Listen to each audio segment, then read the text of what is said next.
Which one?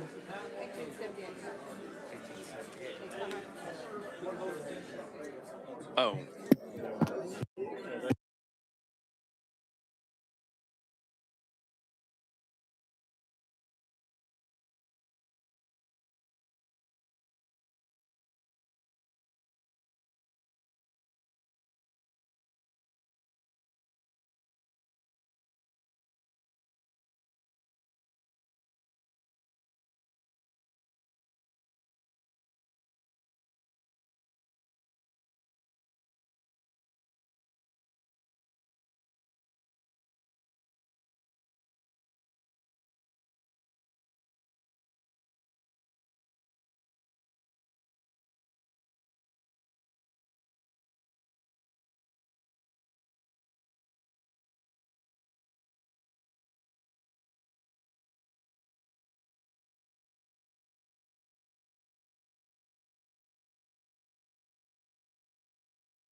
If the committee members will please take their seats and sign in to the voting system.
If the members will please take their seats and sign in to the voting system.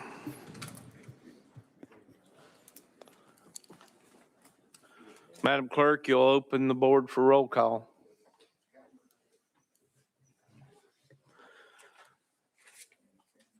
Does anyone need any more time?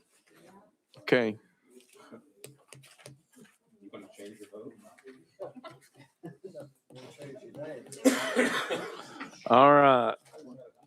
So everybody push the buttons.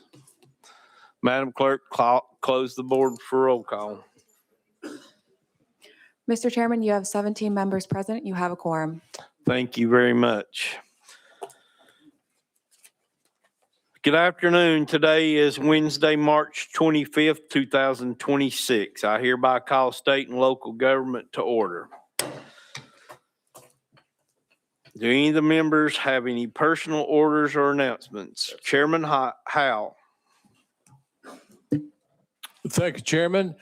I have a special guest with me in the audience today. Mr. Carter Castile is a junior at Cleveland High School. He's a 4.0 student, wants to go to UTK and become an engineer and eventually work for TDOT like his father. So please make him welcome.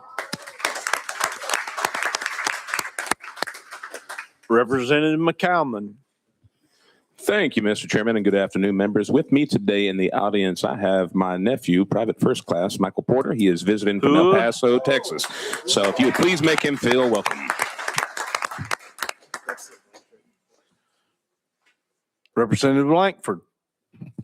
Thank you, Mr. Chairman. I just want to recognize Mr. Hayden Howell. He spent the day with me up here as a shadow and make him feel welcome.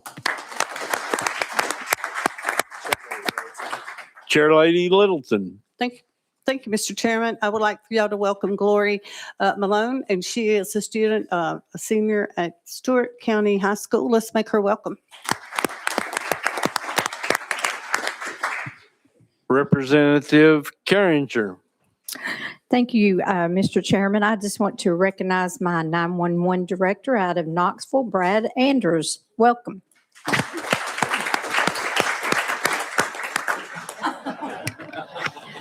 And Chairman, the famous Bud Halsey.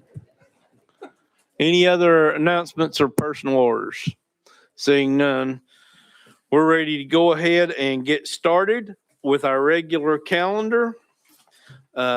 Folks in the audience, you may see members getting up and going out and weird people coming in with folders and all that. We are in the middle of trying to present all of our bills, and so nobody's mad or anything. They're just trying to get their bills passed. We're going to use the calendar that we used yesterday, and we will start taking those up, and then we will jump around and hopefully get some of these nice people sitting on the front row. We can get them out of here. All right. First bill we're going to bring up is item 31. Is Chairman Boyd in here? Motion. Got a proper motion and second on House Bill 2418.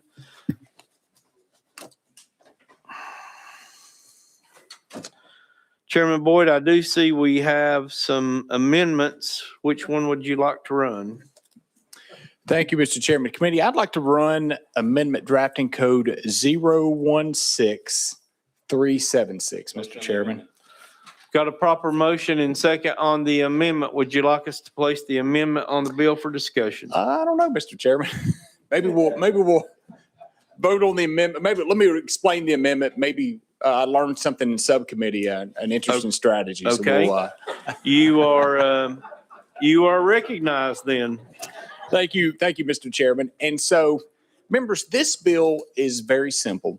It will add some board members and give some representation to municipally owned local power companies, to ratepayers that live in the county outside of the city limits or in a neighboring county. Now, during subcommittee, I did hear from some of my colleagues from Davidson County, and they offered some very good insight. And so this amendment would address some of their concerns. There is a de minimis threshold of 3,500 ratepayers. So if you are a neighboring county and you have less than 3,500 ratepayers, you would not get a seat on the board. If you are an unincorporated part of the county outside of the city and you have less than 3,500 ratepayers, you would not get a seat on the board.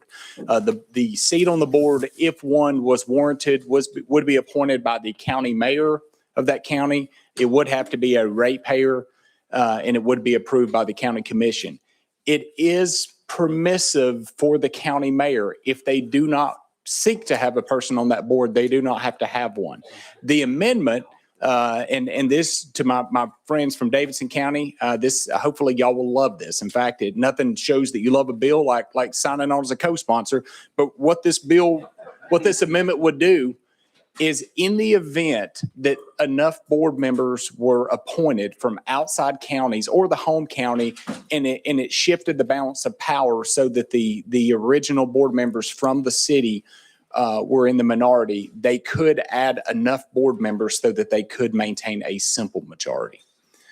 Mr. Chairman, I cannot think of anything else to add at this time, but I will take any questions. You've heard the explanation of the amendment. Is there any questions? Chairman Moon. Thank you, Mr. Chairman. To the sponsor, what about the municipalities that have electric departments? They're not really a board, they are a department. Whip Boyd. Thank you, Mr. Chairman. And so I'm glad you asked that. If it is a city council controlled board, this bill would not apply to them.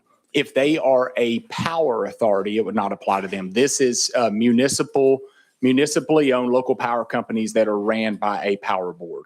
Chairman Moon, Thank you, Mr. Chairman. Representative Powell. Thank you. Do you know if those new board members would be able to email the CEO and get preferential treatment for the Whip power boy. back on? I'd hate to speculate, but they hopefully will be good board members. Thank you. Representative Mitchell. Yeah, thank you, Mr. Chairman. So I think NES has about 12 to 15% of their ratepayers outside of Davidson County. We have 5 board members. What you're suggesting here is giving 4 to 6 new board members potentially. So we're going to give, let's just say it's 4. So we're going to give 4 board members are going to represent 12% of the ratepayers or so. And we're going to have 5 board members for 88% of the ratepayers. Do you think that's fair? Whip Boyd. Thank you, Mr. Chairman. I like to think of it as 100% of the board members will represent 100% of the ratepayers. Representative Mitchell. Well, if you believe that, then we got 5 board members right now that are doing that. So we don't need your bill at all. Whip Boyd. Thank you, Mr. Chairman. I think we've learned through the ice storm that they do not. Representative Mitchell. What did we learn in the ice storm? Because I think ratepayers in Davidson County were the last ones to get their power back on. Gentlemen, stay on the bill. No response. Representative Mitchell, do you have the last question? Yeah, last thing, and I'm glad you brought up the ice storm. Again, like I said in subcommittee, you know, when we had a disaster in East Tennessee, a hurricane, we saw everyone up here come together and reach out a helping hand to the people in East Tennessee. When we saw a flood in Waverly, Tennessee, we saw everyone here in the General Assembly come together.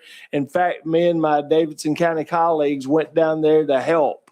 When we have a natural disaster in Davidson County, all we get is a foot, you know, and see how much you can kick us. So it's well noted and not appreciated. Thank you. Representative Dixie. Thank you, Mr. Chairman.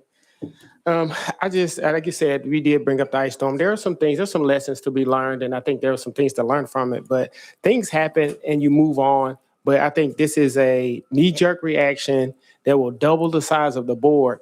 Like here in Davidson County, we've already seen the state try to reduce the number of seats that we have on certain boards in our city government. So it seems like it's a little contradictory that on one instance you want to reduce it because it says it's too large, and on this one you want to increase it, and because you think it's too small or people are underrepresented. So I would hope that you would, reconsider this, because as my colleague said, 10 to 12% or 10 to 15% representation by 4 to 5 people. And it's not just going to impact Davidson County, or you look at Dixon, it's going to be a major impact. And you look at Chattanooga, it's going to be a major impact. So it's not just Davidson County that this is going to impact. So I hope my colleagues are paying attention and listening and figuring out how their electricity and their boards are going to be impacted. Because this is going to be a tremendous shockwave throughout Tennessee if this passes. Thank you. Representative Martin. Yes, thank you, Whip Boyd. I've got a question. I'm more concerned about Chattanooga than I am about the situation that others were discussing. So if EPB, which is in Chattanooga, they do provide some power to counties outside. If, let's say, they provided power to, I know Bledsoe, I think they have 8 customers up there, not much. But let's say that they got to 7,000. Would they get 2 board members added? Is it 1 board member for 3,500, or how does that work? Whip Boyd. Thank you, Mr. Chairman. No, 3,500 is the threshold by which a board member is that they are eligible for one. You would not get a second board member until, and this would only apply to home counties. But if you were serving, if the county that the city was located in was getting a board member on there, if that population exceeds 130,000, they would be eligible for I'm sorry, if 130,000 ratepayers, if it exceeded that number, they would be eligible for a second board member. Representative Martin? Follow up. So if Ray County had 3,500 and Bradley County had 3,500 and Bledsoe County had 3,500, each of those counties would get a seat at the table. Am I understanding that correctly? Thank you, Mr. Chairman. Yes, if each of those counties would be eligible if they exceeded the 3,500 threshold, unless the county mayor didn't want one. That is, they can opt out of it. Thank you. Representative Littleton? Thank you, Mr. Chairman. Dixon County was called up, and so it affects two of the other counties, but they have 5,000 household members. So when you said the mayor could opt in or out, would that be like Dixon County mayor or the two counties that are?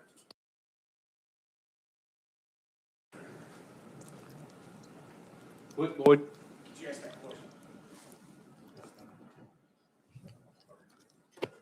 Thank you, Mr. Chairman. Are you asking for the opt-out? So the county mayor that would be eligible to put one on there, if they said, we don't want one, they don't have to put one on there. That was a request early on when we were drafting the legislation. We had a few county mayors that said, I appreciate the gesture, but I'm not interested. So we put that in there so that they're not forced to put someone on the board. Good. But Chairman Dixon- Littleton? Thank you, Mr. Chairman. But Dixon County mayor could not be the one that opted out. Or the city mayor. Whit Boyd? The city mayor opt out of having Dix- board members? Mhm. No, it's for these new board members that are Okay. being put on with the 3,500 threshold. Okay. Well, For my counties counties. have, the two of the counties that Dixon Electric serves are over 5,000. Whit Boyd? Thank you. So they would be eligible for a board member. Yeah. All right. Representative Carringer? Thank you, Chairman. And my utility is KUB in Knoxville. And they would like to know how many members that they could add to their board. Do you have that? Whit Boyd? Thank you, Mr. Chairman. I do have a printout here of the counties that each of the utilities serves, but it's so small. Bear with me as I look at this. So Sevier County Knox County would get one because they serve outside of the city of Knoxville. Sevier County would get one. Blount would not. Jefferson would not. Anderson would not. Granger would, and Union would. So each of those counties could potentially have a seat on the board. And then if that, sorry, go ahead. yeah, so, but I don't know how many board members they have, but if that gave the balance of power to the outside counties, then Knoxville could add board members to ensure that they had a simple majority. Okay. Next on the list is Vice Chairman Wright. Thank you, Mr. Chairman. I move previous question. We have previous question called on the amendment, so we're ready to vote on the amendment. And which one are we running?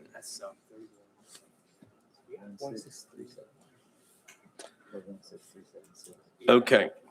All right, without objection, we're ready to place 016376 onto House Bill 2418. All those in favor, please say aye. Aye. Opposed, no. No. The ayes have it. You're now recognized on your amended bill, sir. Thank you, Mr. Chairman. No further explanation. I'll listen if anybody has any questions. Any questions for the sponsor? Seeing none, we're ready to vote on House Bill 2418, moving out to government operations. All those in favor, please vote yes on the board. Those opposed, vote no. Madam Clerk, open the board.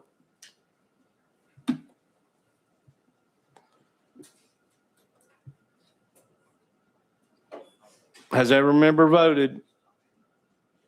Does any member wish to change their vote?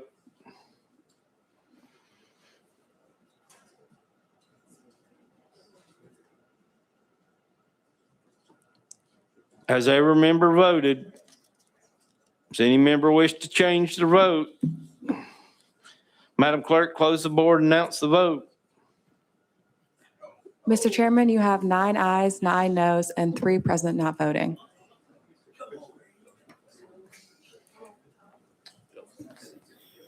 Bill fails. Thank you for being with us. Thank you, Mr. Mr. Chairman Will. and committee.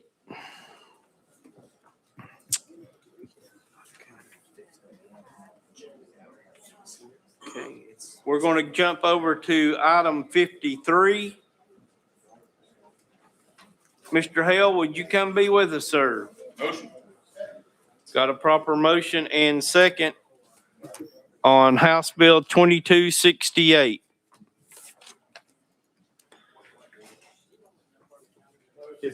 Fifty-three.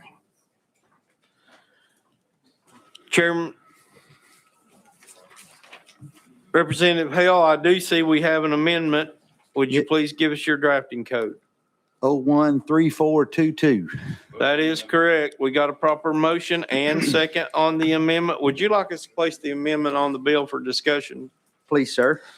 Without objection, we're placing amendment number 13422 on the House Bill 2268. All those in favor, please say aye. Opposed, no. The ayes have it. You're recognized on your amended bill. Thank you, Chairman and committee.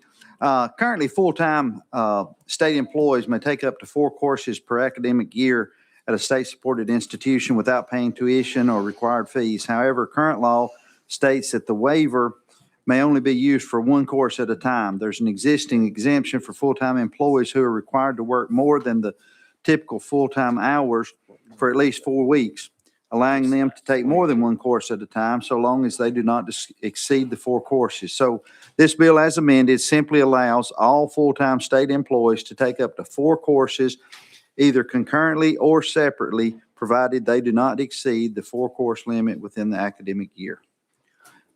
So with that, I stand for question. You've heard the explanation of the sponsor. Are there any questions for the sponsor? Seeing none, we're ready to vote on House Bill 2268, moving out to calendar and rules. All those in favor, please vote yes on the board. Those opposed, no. Madam Clerk, open the board. Has every member voted? Does any member wish to change their vote? Madam Clerk, you will close the board and announce the vote. Mr. Chairman, you have 21 ayes and 0 noes. Bill moves on to calendar and rules. Thank you, committee and chair.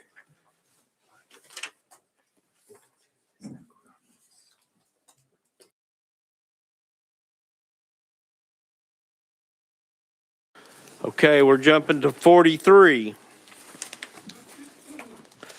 This is House Bill 1762 by Representative Gant. Proper motion and second. Representative Gant, I do see there's an amendment on this bill. Would you please give us your drafting code?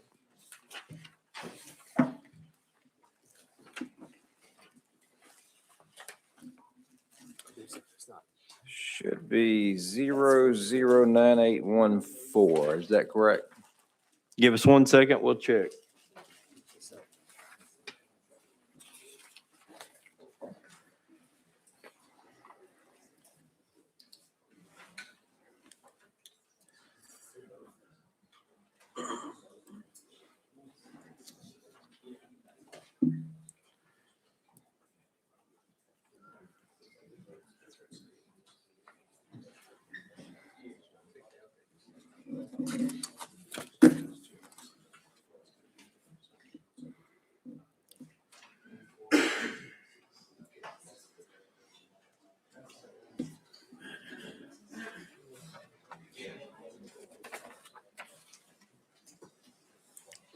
Representative Gant, I think you may have looked at a different bill. We're on item 44, House Bill 1762.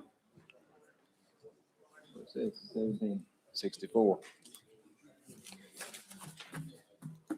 We have the drafting code 014766. Mr. Chairman, which bill are we on? 1762 or 64? 1762. That's not what's on the board here. It is. Look.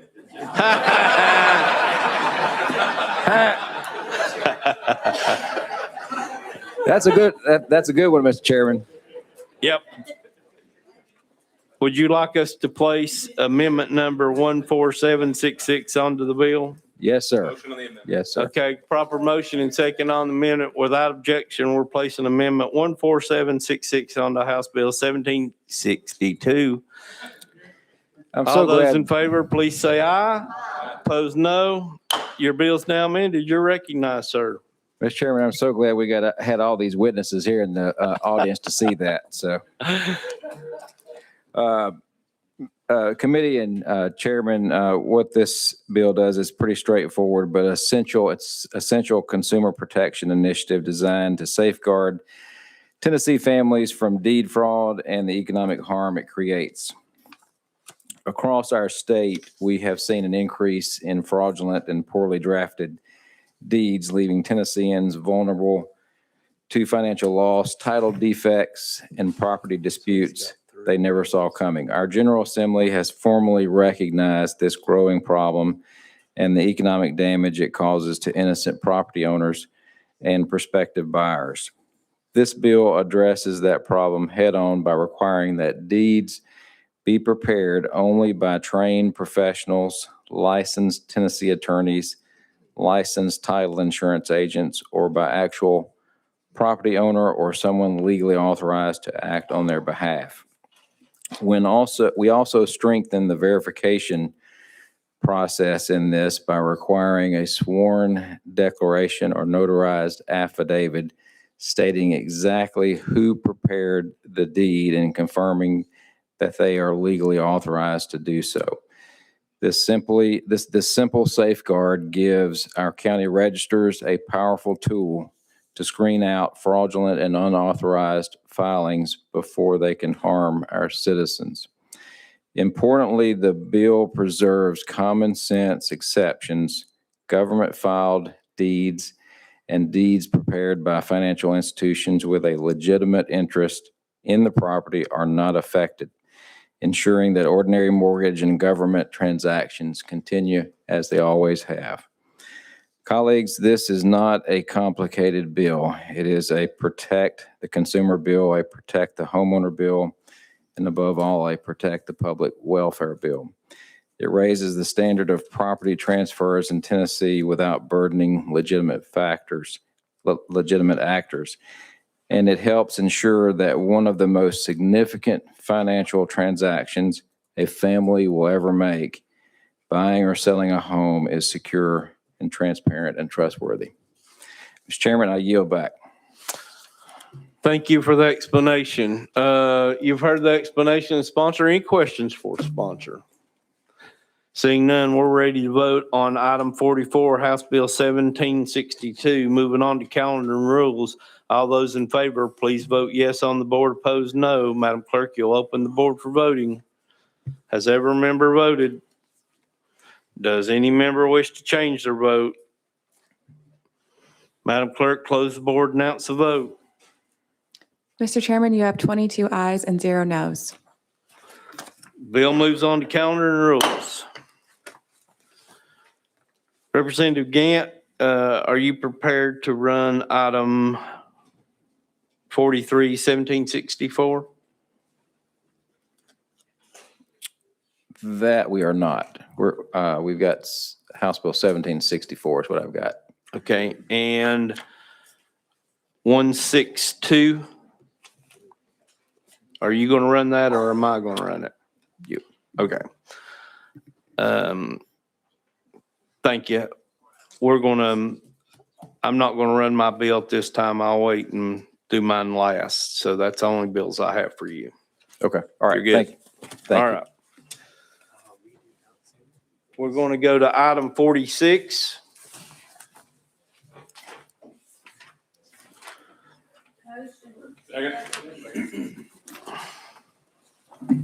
This is House Bill 1254 by Representative Alexander.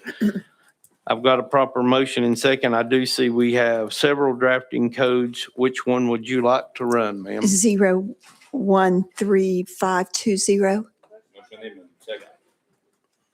Proper motion and second on the amendment. Would you like us to place the amendment on the bill for Please. discussion?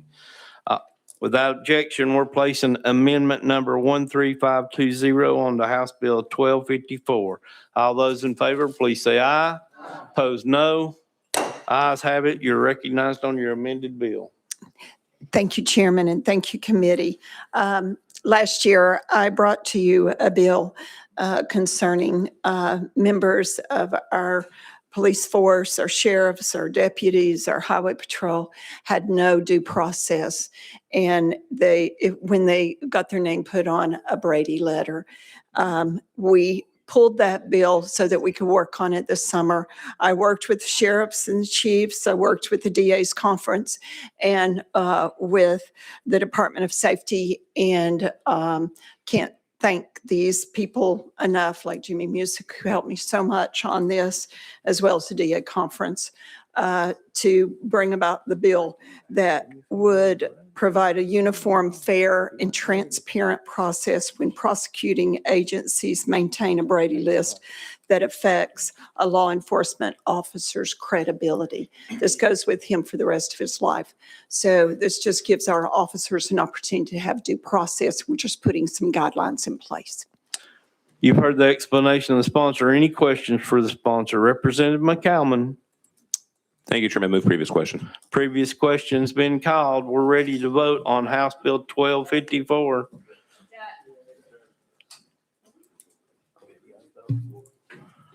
Okay, we got three hands. We will vote on the previous question, and we will do so on the board. Madam Clerk, please open the board.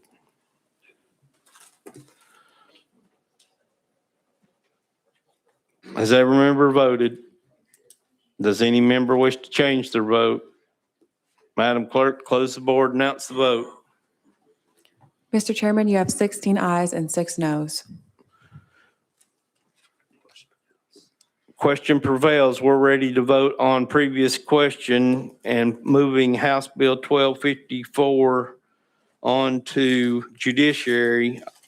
All those in favor, please vote yes on the board. Those opposed, vote no. Madam Clerk, open the board for voting. Has every member voted? Does any member wish to change their vote? Madam Clerk, close the board, announce the vote. Mr. Chairman, you have 17 ayes and 5 noes. Bill moves on to judiciary. No, I'm gonna finish Alexander. Item 47, House Bill 2220 by Representative Alexander. We got a proper motion in second. I do see it has an amendment. Would you please give us your drafting code?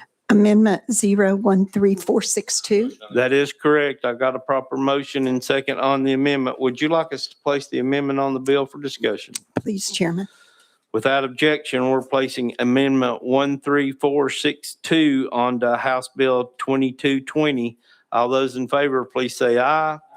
Opposed, no. The ayes have it. You're now recognized on your amended bill. This bill would vacate and reconstitute the Tennessee Arts Commission.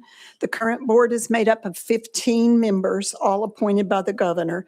The newly constituted commission will also be 15 members, with the governor appointing 1 member from each of the 9 congressional districts, the Speaker of the Senate appointing 1 member from each of the 3 grand divisions, and the Speaker of the House appointing 1 member of the 3 grand divisions. You've heard the explanation of the sponsor. Any questions for the sponsor? Representative Dixie. Thank you, Mr. Chairman. Look, why is this needed? Why we need to reconstitute the board? Representative Alexander. Because I think we're having some hard time getting positions filled with one person only asking. And so this way we divide it up a little bit and get the speakers some opportunities to also pick members. Representative Dixie, follow up. Yeah, thank you. That one person is the governor, and I would think he would kind of have some influence on asking people.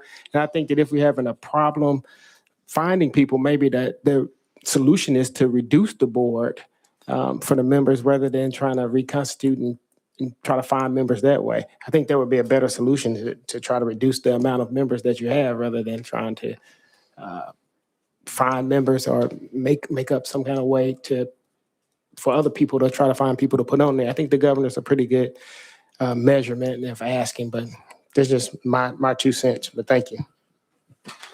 Representative Martin. Move the previous question. Previous question's been called. We're ready to vote on House Bill 2220, moving on to government operations. If those in favor, please vote yes on the board. Those opposed, vote no. Madam Clerk, open the board for voting. Has every member voted? Does any member wish to change their vote? Madam Clerk, close the board, announce the vote. Mr. Chairman, you have 19 ayes, 2 noes, and 1 present not voting. Bill moves on to government operations. Item 48, House Bill 2323 by Representative Alexander. We have a proper motion and second. I do see it has an amendment. Would you please give us the drafting code you would like to place on the bill? 016176. That is correct. I've got a proper motion and second on the amendment. Without objection, we'll place that on the bill. 16176 going on to House Bill 2323. All those in favor, please say aye. Opposed, no. Your bill's now amended. You're recognized. This bill is a bill that allows for a municipality who is incorporated by a city or a town that does not have a school system or an LEA within its jurisdiction, is the county seat, has the first historic district in the state listed on the National Registry of Historic Places, and was established by an act of the General Assembly of a bordering state, that being North Carolina. You've heard the explanation of the sponsor. Are there any questions for the sponsor? Representative Rudd. Thank you, Mr. Chairman. Does this entail them be able to implement an impact fee? Representative Alexander. It does. Thank you. Any other questions for the sponsor? Chairman Moon. Thank you, Mr. Chairman, and to the sponsor. There is no other city in the state of Tennessee that would meet the requirements. That is correct. Thank you. Thank you, Mr. Speaker. Any other questions for the sponsor? Seeing none, we're ready to vote on House Bill 2323, moving out to Finance, Ways and Means. All those in favor, please vote yes on the board. Those opposed, no. Madam Clerk, open the board for voting. Has every member voted? Does any member wish to change their vote? Madam Clerk, you'll close the board, announce the vote. Mr. Chairman, you have 10 ayes, 8 noes, and 1 present not voting. Bill moves on to Finance, Ways and Means. Thank you, Chairman. Thank you, committee. Okay, we're going to jump back to item 43.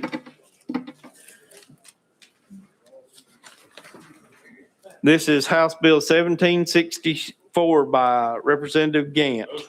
Proper motion and second. Representative Gant, you're recognized on your bill. Thank you, Chairman. This bill names the National Guard Armory in Selmer, Tennessee to the Brigadier General Donald F. Hawkins, Army National Guard. General Hawkins enlisted as a private in 1960 and retired in 1997 as a Brigadier General. There is a physical note on it, but the Department of Military will use funds already in their budget for the signage so as not to require additional funding from the state. Mr. Chairman, I yield back. You've heard the explanation of the sponsor. Are there any questions for the sponsor? Representative Martin, you're recognized. Move the previous question. Previous question's been called. We're ready to vote on House Bill 1764, moving on to Finance, Ways and Means. All those in favor, please vote yes on the board. Those opposed, vote no. Madam Clerk, open the board for voting. Has every member voted? Does any member wish to change their vote? Madam Clerk, you'll close the board and announce the vote. Mr. Chairman, you have 21 ayes and 0 noes. Bill moves on to Finance, Ways and Means. Thank you, Chairman Committee. Okay. Did I see Leader Cochran down there? Okay, he stepped out. Oh. Item 22. Motion.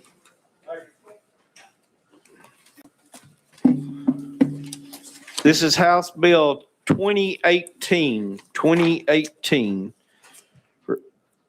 I've got a proper motion. Is there a second? Properly seconded.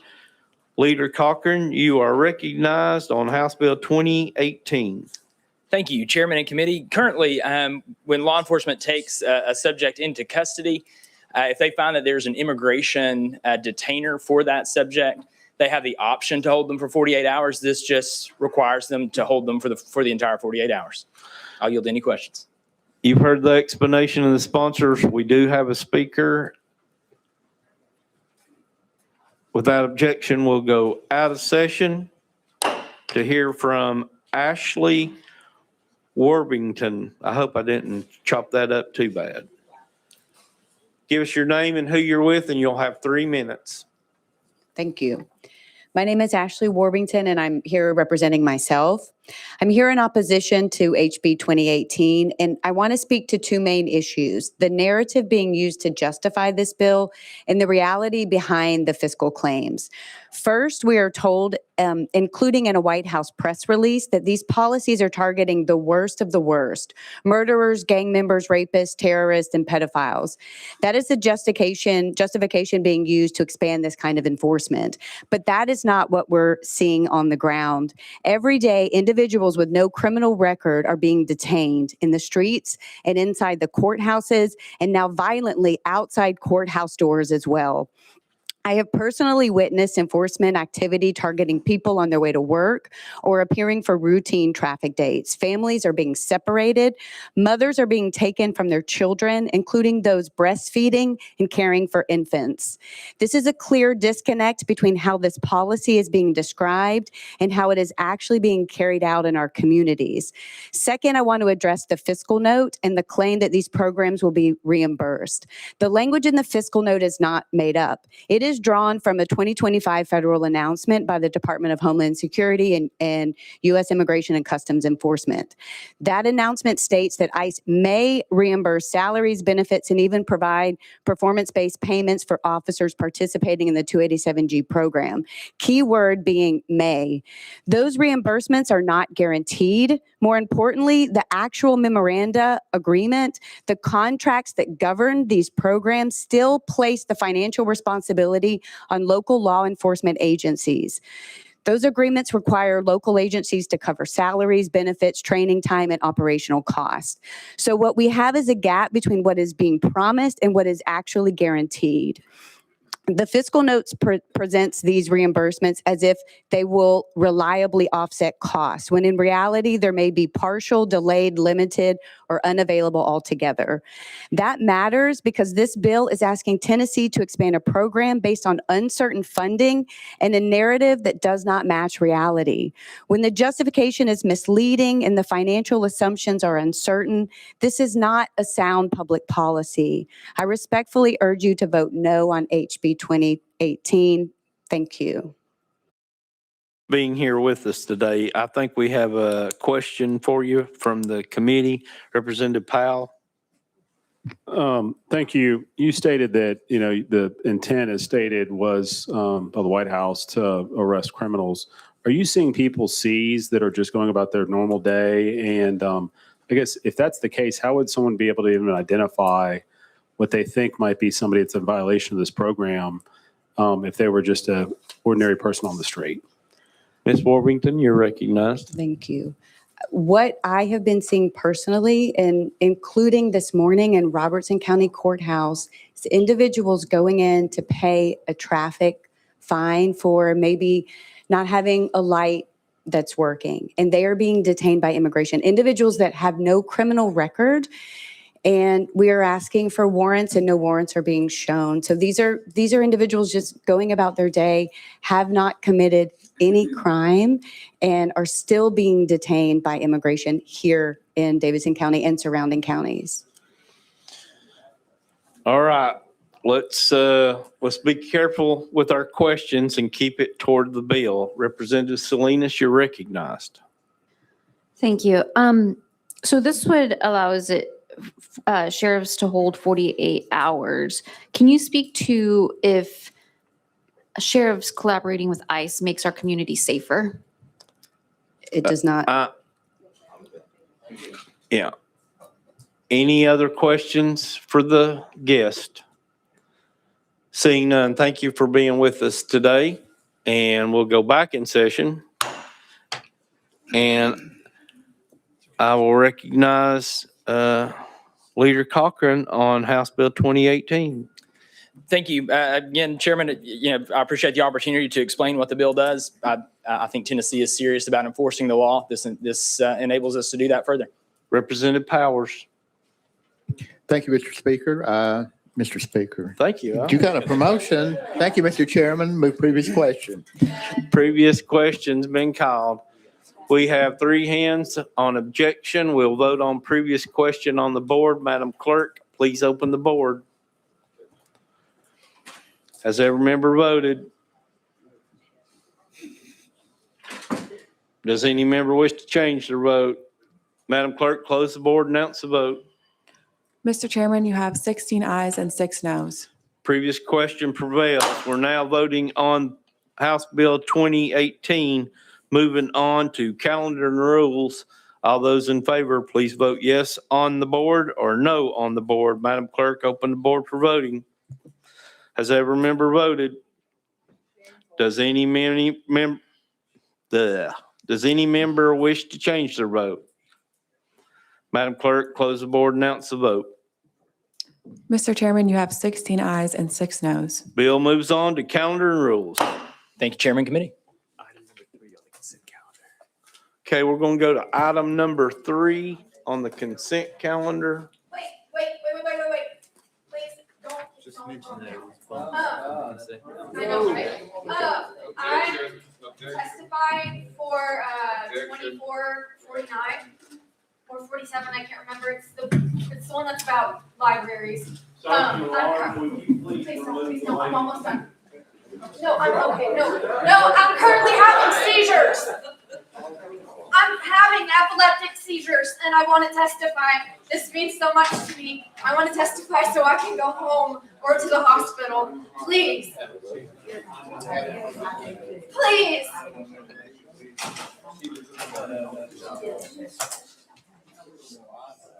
Sergeant of Arms, please ask THP.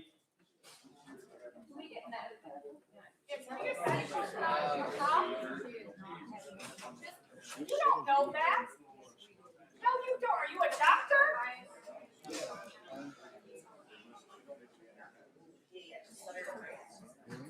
It'll be not even a minute. I'll talk fastly.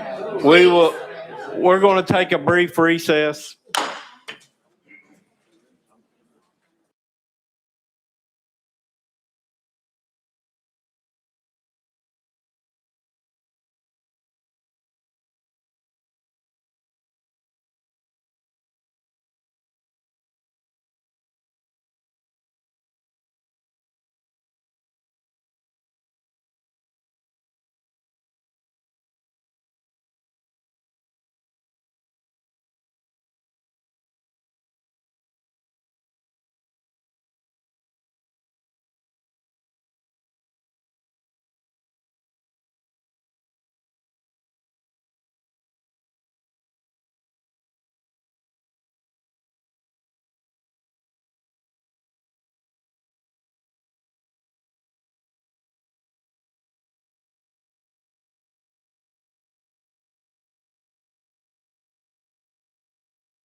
We're in recess. Put the out. If the members will please take their seats, we're getting ready to start back.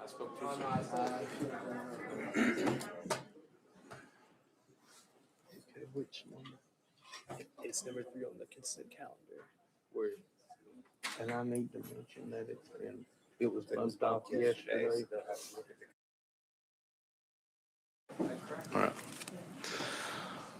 All right, we'll go back in session.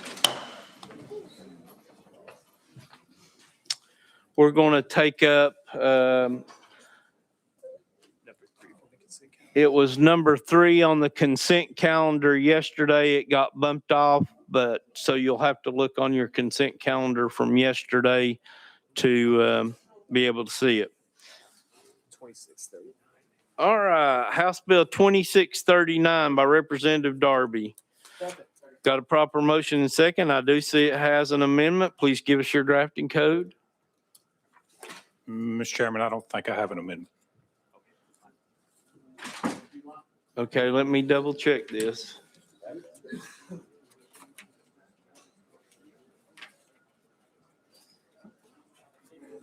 sorry, Representative Darby.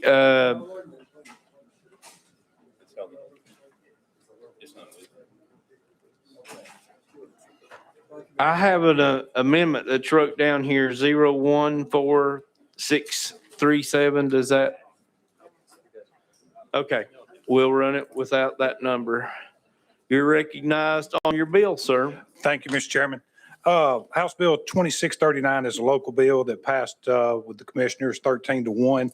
This, they were wanting to levy a severance tax on ball, clay, and titanium that are being mined in Henry County, and to require the revenue from such tax to be used exclusively for the construction, maintenance, and repair of the county road system. You've heard the explanation of the sponsor. Are there any questions for the sponsor? Representative McCalman. Thank you, Chairman. Move previous question. Previous question's been called. We're ready to vote on House Bill 2639. And it'll be moving on to calendar and rules. All those in favor, please vote yes on the board. Those opposed, no. Madam Clerk, open the board. Has every member voted? Does any member wish to change the vote? Madam Clerk, close the board, announce the vote. Mr. Chairman, you have 17 ayes and 2 present not voting. Your bill moves on to calendar and rules. Thank you, Mr. Chairman and committee. Item number 60, Representative Scarborough.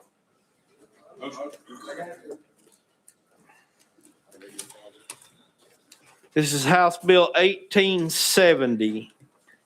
We got a proper motion in second. I do see we have an amendment. Please give us your drafting code after you pick up your papers. I'm sorry, I didn't see it. Mr. Chairman, I'm sorry, I don't have that with me today. I'll have to go back and check. Roll me down a few spots, please. Yes, sir. I don't have the number.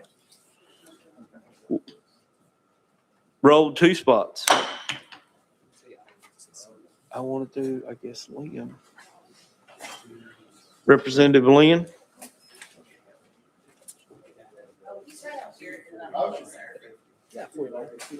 All right, this is item 49 in your books, 49.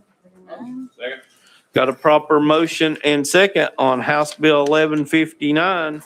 Oh. I do see we have an amendment. Please give us your drafting code.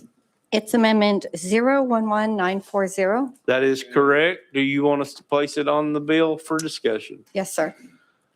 We have proper motion in second. Without objection, we'll be placing Amendment 11940 on to House Bill 1159. All those in favor, please say aye. Opposed, no. Your bill's now amended. You're recognized. Thank you, Mr. Chairman. House Bill 1159 provides a clean and simple process to ensure confidence for primary elections. What the bill does is it requires voters to designate a political party on their voters' registration if they wish to participate in a party's primary election. It allows voters to change their party designation at any time using the standard voter registration update process, and it maintains full access to general elections, which remain open to all registered voters regardless of party designation. The bill does not restrict who may register to vote. It does not limit participation in general elections, and it does not lock voters into a party. They may change their designation at any time, and it does not create barriers to voting. It simply adds a transparent administrative step for primary participation. And with that, Mr. Chairman, pending any questions. Explanation of the sponsor. Are there any questions? Representative Powell. Thank you. For a question for the sponsor. So you said at any time they can change. So if they are, say, unaffiliated or a different political party and they want to vote in that, a different primary, say they're unaffiliated, they want to vote in, say, a Republican primary, can they do that on election day?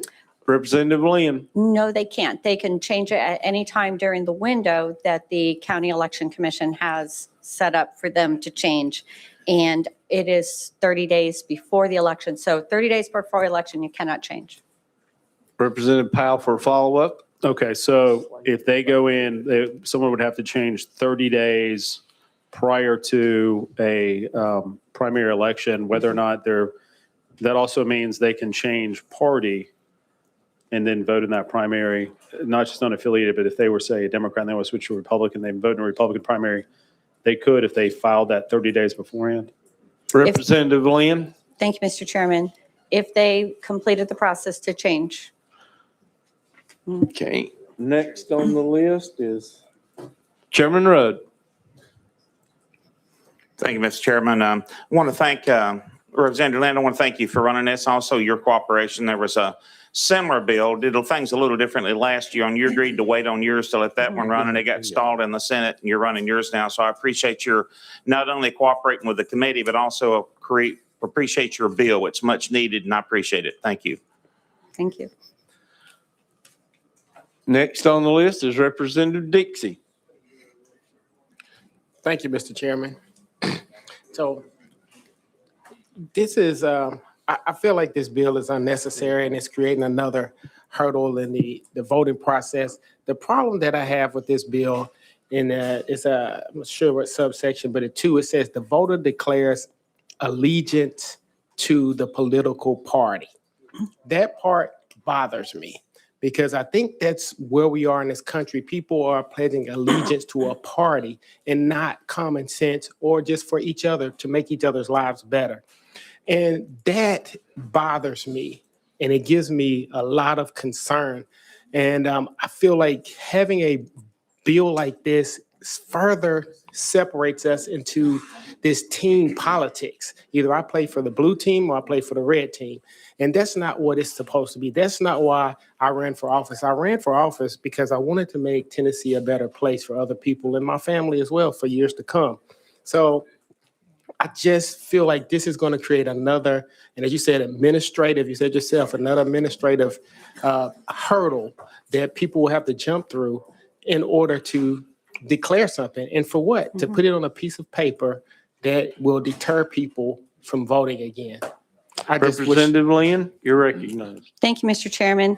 And thank you for that. But that language about declaring an allegiance to the political party, that's already in law. It's actually been our law for 54 years.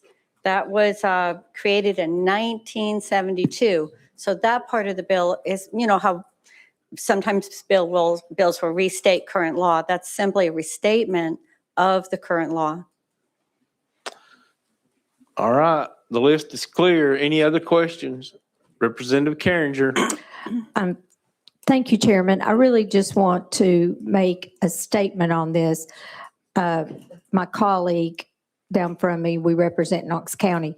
Knox County did, our Republican Party did a polling on this, and it pretty much was split. Mm-hmm. So, you know, I vote on this, I'm going to make half mad, I'm going to make half happy. So it's very much a split thing in Knox County. So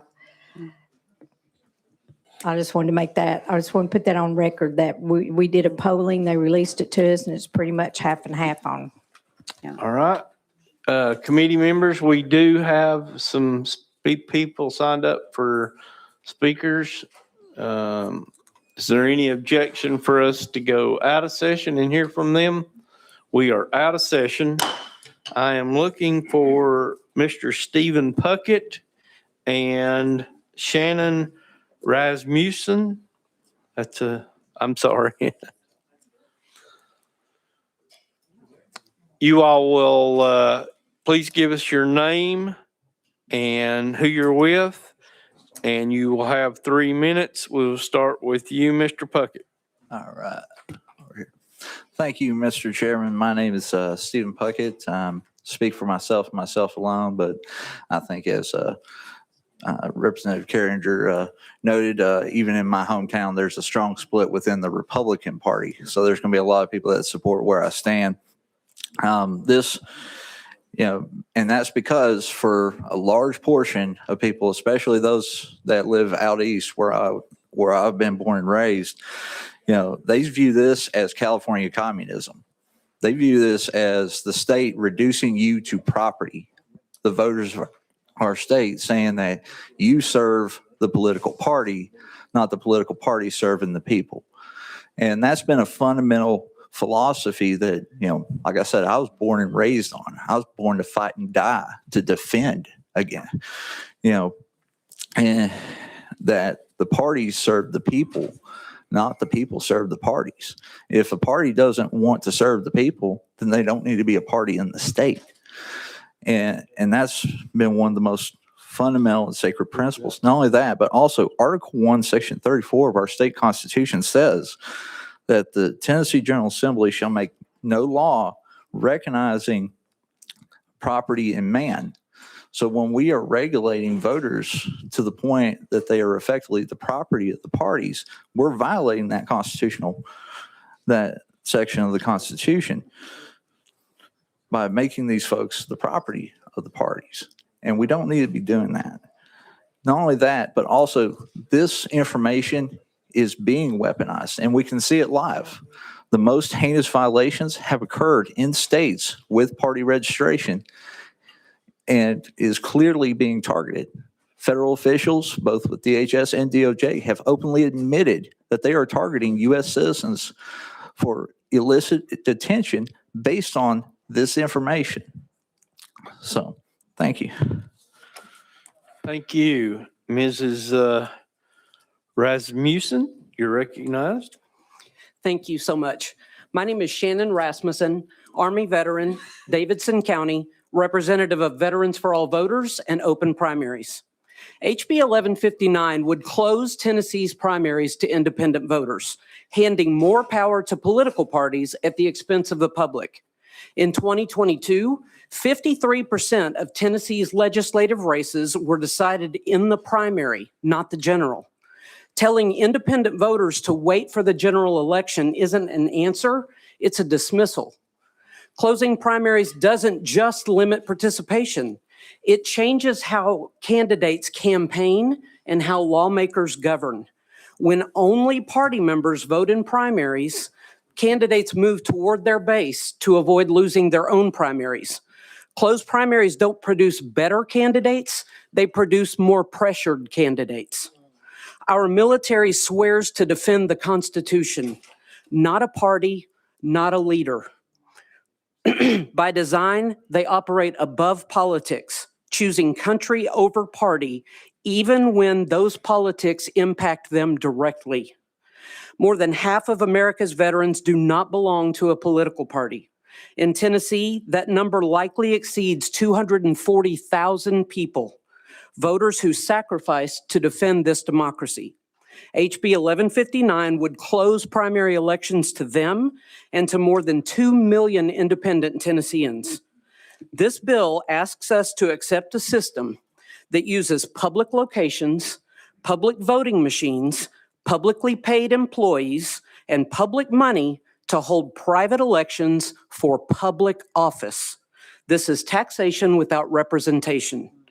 We hear frequent talk in this assembly about protecting liberty and honoring veterans, but excluding independents and veterans from meaningful participation in elections moves us in the opposite direction.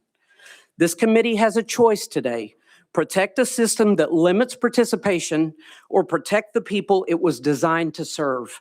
Vote no on HB 1159. Thank you so much.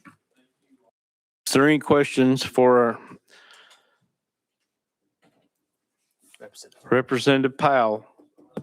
Thank you for Mrs. Rasmussen. Question, so is there any evidence that you found, now this information will essentially become public, whether or not somebody's registered as a Republican or a Democrat.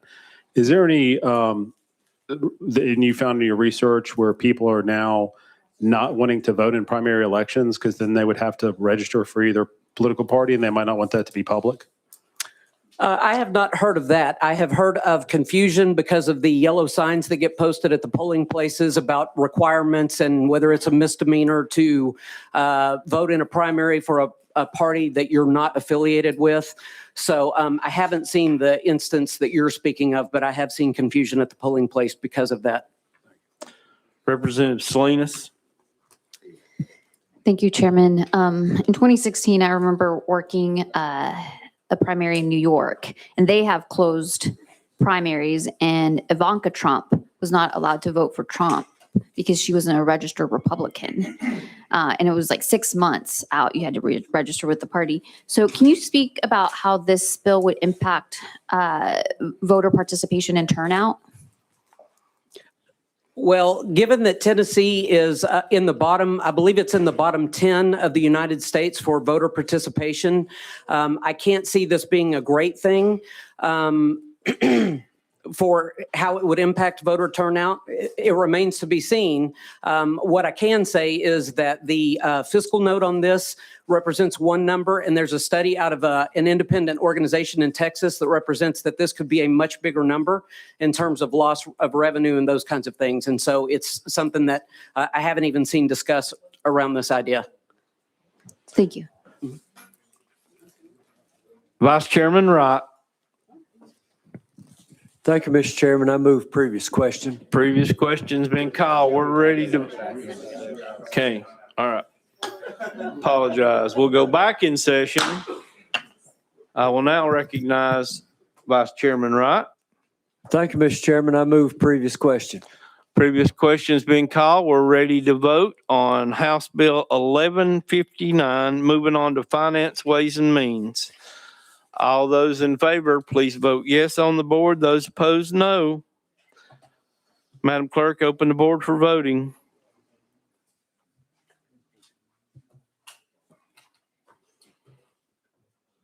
Has every member voted?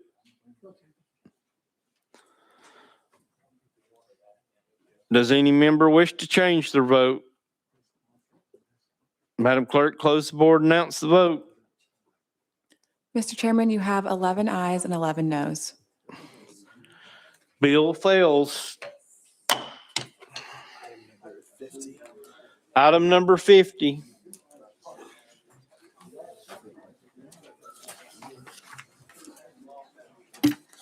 This is House Bill 1797 by Representative Lynn. Representative Lynn, do I have a motion? Second. Proper motion in second. Representative Lynn, I do see you have a amendment. Can you please give us your drafting code? I do. Thank you, Mr. Chairman. It's 013185. That is correct.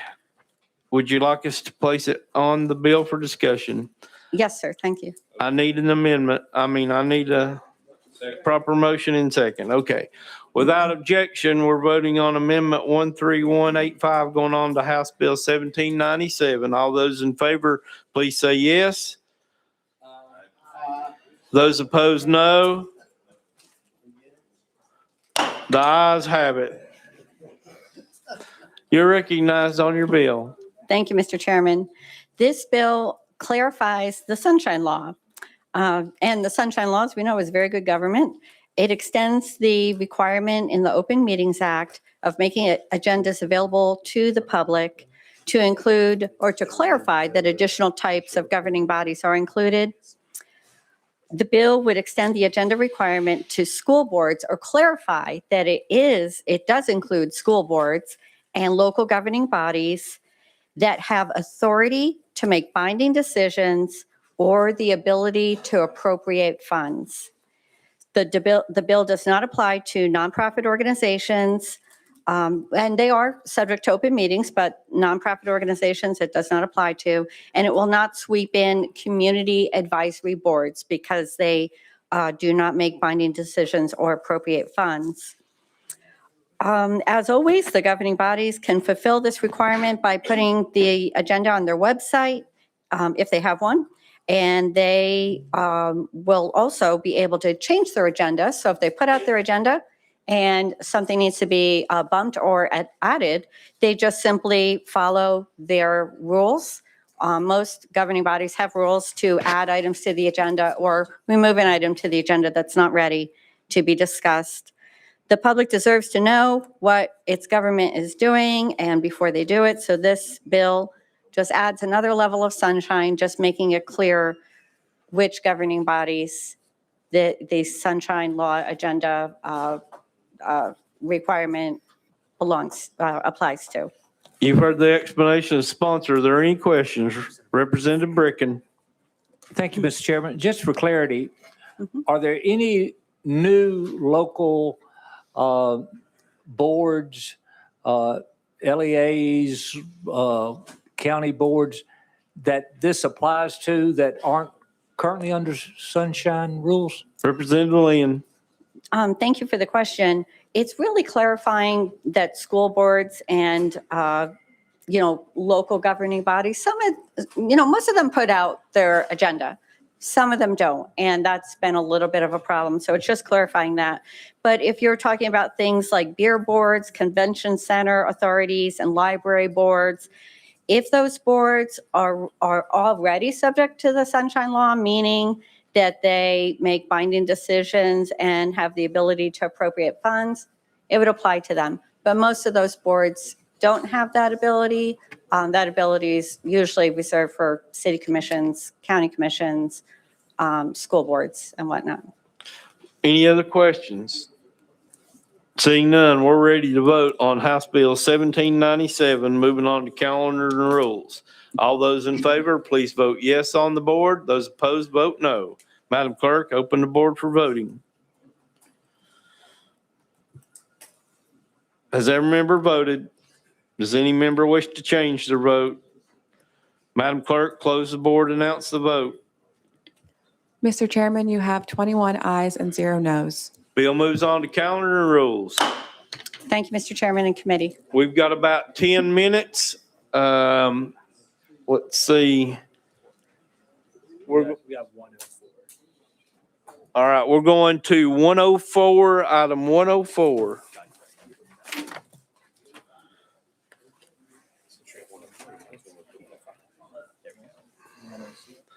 This is Senate Joint Resolution 0048 by Representative Carringer. Proper motion and second. Representative Carringer, I see we have a couple amendments. Which one would you like to run? Amendment 01562. All right. Proper motion, is there a second?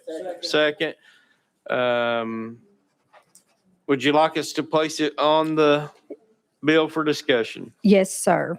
Without objection, we're placing Amendment 15602 on the House Bill or Senate Joint Resolution 0048. All those in favor, please say aye. Opposed, no. The ayes have it. If you want to be recorded as a no, see the clerk. You're now recognized on your amended bill. Thank you, Chairman and members. I do, the 911 is a life-saving service, and our job is to make sure it has the resources needed to save lives. And all that the amendment does is it just changes the date from January 1st of 2026 to September 1st of 2026 because the Senate already passed this last year. So that's why we had to add the amendment to change the date. And some have already been charging us that fee. So local 911 professionals are the first point of contact in emergencies funded through the 911 fee and local support. What are 911 fees to be used for? They are required to be used for technology to receive 911 calls, answer 911 calls, or transfer 911 to agencies for dispatch. The local agencies should be investing in dispatch costs through interlocal agreements with local governments. Dispatch was already funded locally before 911 came into existence. And I will add that 911 was formed under a TASER study, and there have been 2 or 3 TASER studies done since then. And the TASER study that is in process of going forward, we are all supportive of, and we don't look to see that there's going to be anything different or that we find out about it. So then the restrictions for use of 911 fees, and that's where a lot of the questions have come about from some, that the reserve money and what it can be spent on. Pursuant to Tennessee Code 7-86306.8A, 11, the Tennessee Emergency Communications Board is required to establish operating standards concerning acceptable uses of revenue for emergency communications districts. Accordingly, the board hereby establishes the following required: permissible and prohibited uses of 911 revenue in order to ensure the appropriate expenditure and use of 911 funds by the Emergency Communications Board. And so the board has definitely demonstrated the need, and the Senate has already acted on it. And there has not been any increase within the past 5 years, and that was before COVID. And we all know that prices have certainly gone up, and that has increased across our board. 911 is no exception. So it is necessary to maintain a reliable system. I know with Knox County, it's the 3rd largest county in the state, we have a complete system, and also we have a whole backup system. And so with that, if anybody has any questions, I do have the professionals here of 911 to speak if we need to have them speak. But I stand ready for questions and ask for your favorable vote to ensure that 911 continues to save lives. You've heard the explanation of the sponsor. Any questions? Representative Bricken. I would like the 911 directors to testify. All right. Any other questions before I go out of? Okay. All right. Is there a Jimmy Music?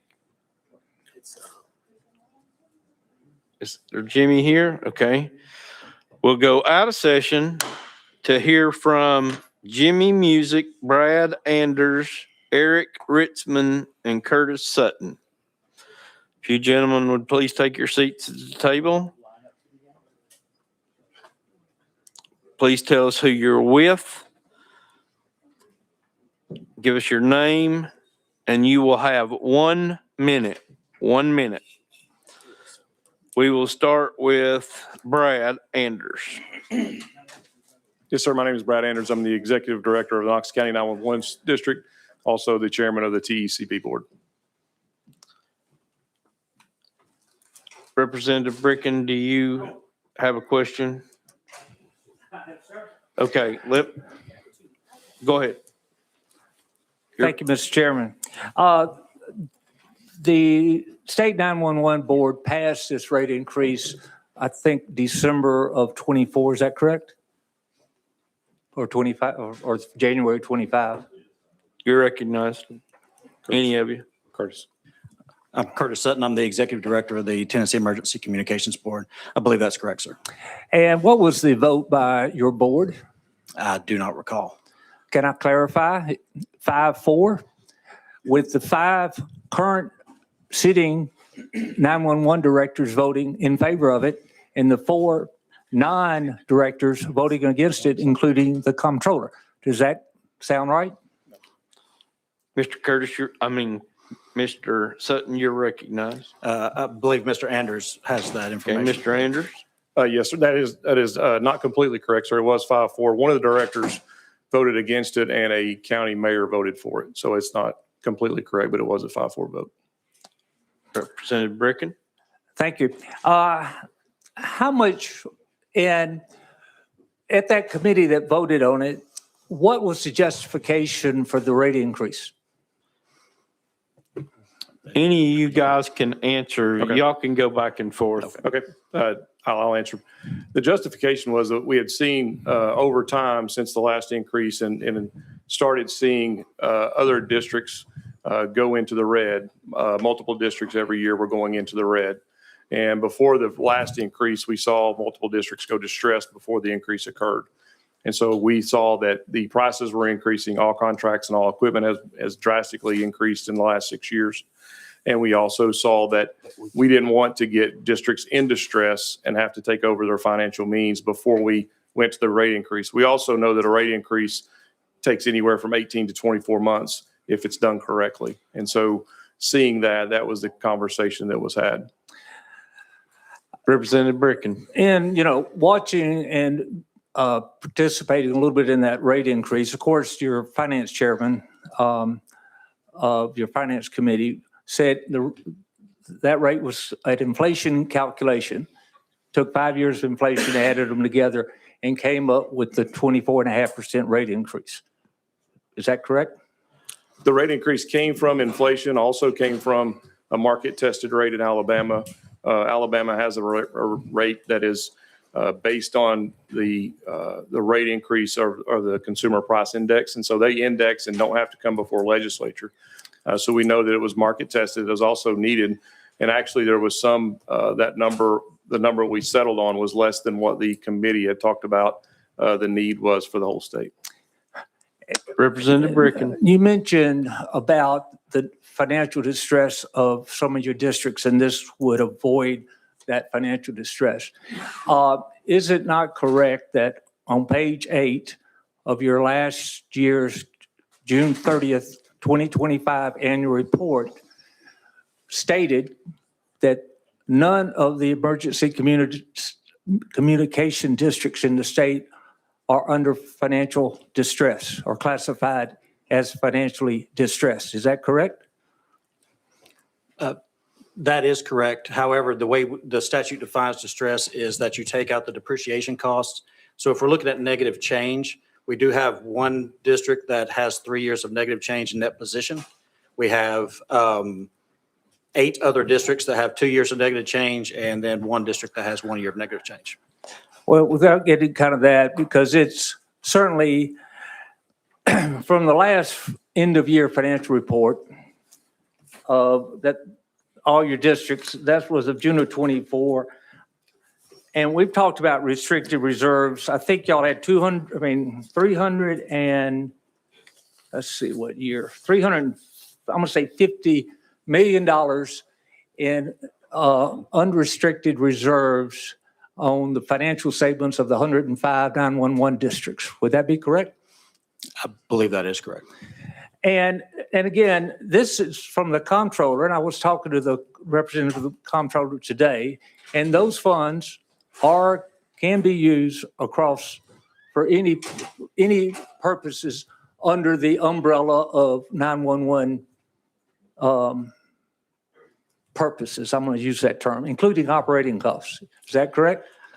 Well, I don't believe that's correct by government accounting standards. However, 911 revenue can be used for operational expenses. The reserve accounts are generally set aside for capital projects such as building, computer replacement, telephone replacement. And in 911, those things are very expensive and generally have a shelf life of about 5 years. So when we're looking at reserves, some districts may earmark those for certain projects. Others may just have them in there, but not show that on their annual audits or annual budgets. And if I could just clarify, I mentioned there was 8 districts that had 2 years negative change in net position. I'm sorry, that was on 2 years. 2 districts had 2 years of negative change in net position, and then 7 districts had 1 year of negative change in net position. And Representative Bricken, you're Thank you. recognized. I mean, I'm looking at the latest complete set of district reports. I think there may be missing 3 of them. $454 million in net positive position. $103 million was set aside as capital restricted reserve. $347 million still unrestricted. Is that correct? I can't speak to that, sir. We only see the audits and the budgets that come in with the reserves. Whether or not they're restricted or not, we do not see that. I'll go on then. Thank you, if I can, Mr. Chairman. How much on an annual basis will this raise fees and rates to our household citizens and businesses in the state? So the current rate is $1.50. This will raise it to $1.86. What's the annual revenue that is projected that this will raise?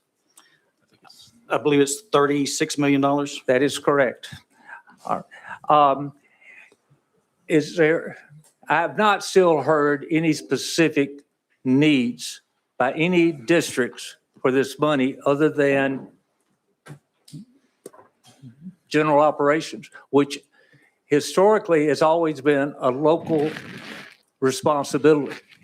The 911 system, when it was founded, was the state line fee was only to pay the specialized 911 equipment costs and the specialized 911 infrastructure. It was never to cover. Representative Bricken, please ask a question. Okay, thank you. All right, I'll move on.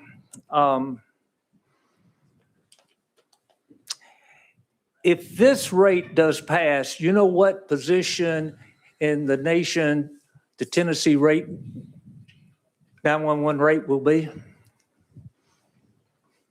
I'll answer that. I don't know exactly what the position is, but I think it's wise to count when you're doing that conversation. The states, sometimes the states put in money in there, and so that 911 fee may be used for something different.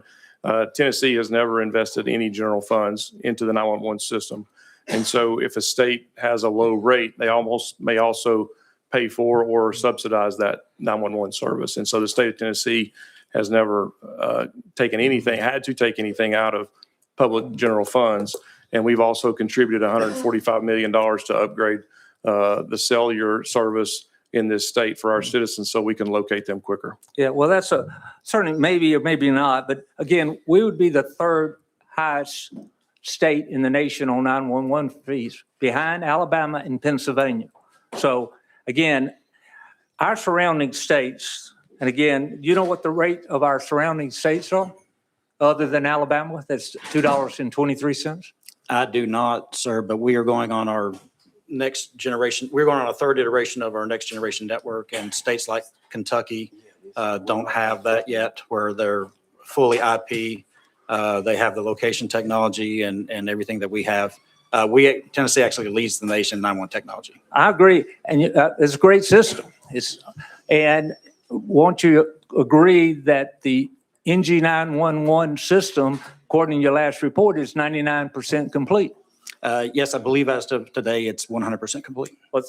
And therefore, the need for additional money for 911, NG 911 probably is not needed. Actually, we have an RFP on the street right now for NG 911 3.0. Oh. And if we have to change systems, we will necessarily have to build out a new fiber network from a new provider. So depending on who wins that contract, even if it's the incumbent provider, with everything that we're requiring them to do, it may still be pretty expensive. Representative Bricken, if you don't mind, I'm going to go ahead and there's other people on the list. Let them ask their questions, and then if I need to come back to you, I will.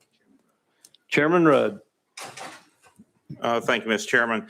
I was listening to a lot of information that flowed. I did have one that Representative Bricken got into a little bit that I was kind of surprised at when I looked at it. And I don't know what, it's hard to believe some of these don't have a top of the line system, but when I did look at the 911 state line fees of surrounding states. It was, of course, $1.50 for Tennessee if this passes, I guess. Florida was 40 cents, North Carolina 55 cents, South Carolina 65 cents, Virginia 75 cents, Mississippi $1, Arkansas $1.30, and Georgia $1.50.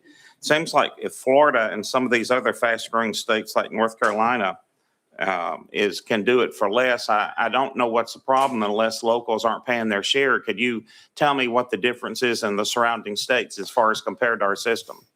Wait just a minute before you answer that. If you're a member of criminal justice or judiciary, go ahead and get your stuff and leave. They're waiting on you guys to start the committee, and we'll make sure we got a quorum if we have to vote. But if you're on those committees, go ahead and leave. Go ahead, sir. Well, I can't go state by state, Representative Rudd. I know that Florida does not have a statewide 911 system. They operate in small small networks that are interconnected. We're the only one of those that you mentioned that have the third or second iteration of a statewide 911 system. And so without knowing what the locals pay for in those states versus what we do now, we have a pretty elaborate system that other people are looking at to model.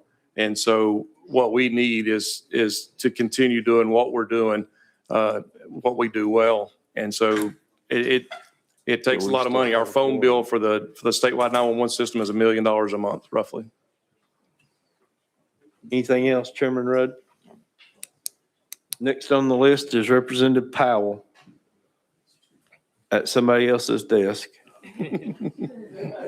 Yeah, you might need to take my microphone over to criminal justice. So back way up, and I know some other members of this committee are much more familiar with this, but can you tell me how are the fees actually applied? Are they applied on a like who was charged the fee? It's any device that you can dial 911 and that call go through. So if you have, or text 911. So if you have like an iPad that has a cellular card in it, if that texts 911, then there will be a charge on that device. Any cell phone, home phone, business line, PBX line, VoIP line. And then also, has it gotten more expensive obviously when everyone used to have landlines and you would call, they would know where you were calling from, and it seemed like it was pretty easy. Now, oftentimes there's new systems that have to be in place, right, to identify where the person is at. Is that correct? That is correct. In fact, we have another RFP on the street right now for a GIS company, so that every single 911 district has to push up the GIS information they have within the boundaries of their district, so we can actually locate callers precisely. Now, there are call location on your device, but that doesn't work every single time. And if you're in a home phone or business line situation, that won't work. Thank you. And just one other question. Locally, I've got a concern because when I call 911, oftentimes I listen to like literally a 30 to 60 second recording telling me to call. If it's not an emergency, hang up. And it's like if I was literally in immediate need, I wouldn't be able to get some, I don't know, maybe that's something we worked on later if this is successful. But because it really, I don't understand the reasoning for why there's this long pause and delay here in Nashville, where I represent, when you call 911, because you used to just have somebody on the phone. Chairman Powell, that's probably something you need to take up with your locals. I will. All right, we are way past time. Any more questions? Thank our guests for being with us. We're going to go ahead and go back in session, and I will recognize Representative Bricken. I would like to move this bill to the Hill. That is a proper motion. Is there a second? Second. We got a proper motion and second. We will vote. All those in favor of rolling this to the Hill, please say aye. Aye. Opposed, no. No. The noes have it. We're back on the bill. Representative Bricken. Thank you. Members, again, we get a lot of departments and agencies that come before this committee requesting funds. It's our responsibility as elected officials representing the citizens to separate the wants from the needs. It is clear in my mind that this is a want, not a need. The state's 911 system is operating very effectively. All the districts are getting additional revenues because new telephone lines are coming on board year after year after year. And that is incremental new revenue that these districts are getting, the state's getting. To layer a unnecessary rate increase, it's a regressive rate. It's going to certainly, you and I, we can all afford the $5 more a year, but most families, because they have 2 or 3 phone lines, that's probably going to be $15 or $20, maybe a tank of gas. This is kind of stuff that we are elected. I know you've gotten calls from your 911 directors, and I respect what their role is. But our role is to stop unnecessary rate increases on our citizens, and I would ask you to vote no. Representative Mitchell, you're recognized. Question on the bill. Question's been called. We're ready to vote on Senate Joint Resolution 0048. Moving on to Finance, Ways and Means. All those in favor, please vote yes on the board. Those opposed, vote no. Madam Clerk, open the board for voting. Has every member voted? Does any member wish to change their vote? Madam Clerk, you will close the board and announce the vote. Mr. Chairman, you have 13 ayes, 6 noes, and 1 present not voting. Bill moves on to Finance, Ways and Means. Without objection, we will roll the bills that are left over to the 1 week. And we have a announcement. Vice Chairman Wright's recognized. Thank you, Mr. Chairman. As a recovering Knox County Commissioner, it's my honor to say that we have now had people enter the room that are Knox County Junior Commissioners. That means they are high school students here observing what takes place in the House. Well, thank you, guys. And they are accompanied by Ms. Courtney Durrett and Mr. Larson J., both seated Knox County Commissioners. Thank you, Mr. Chairman. Move we adjourn. Thank you all for being with us. We are adjourned.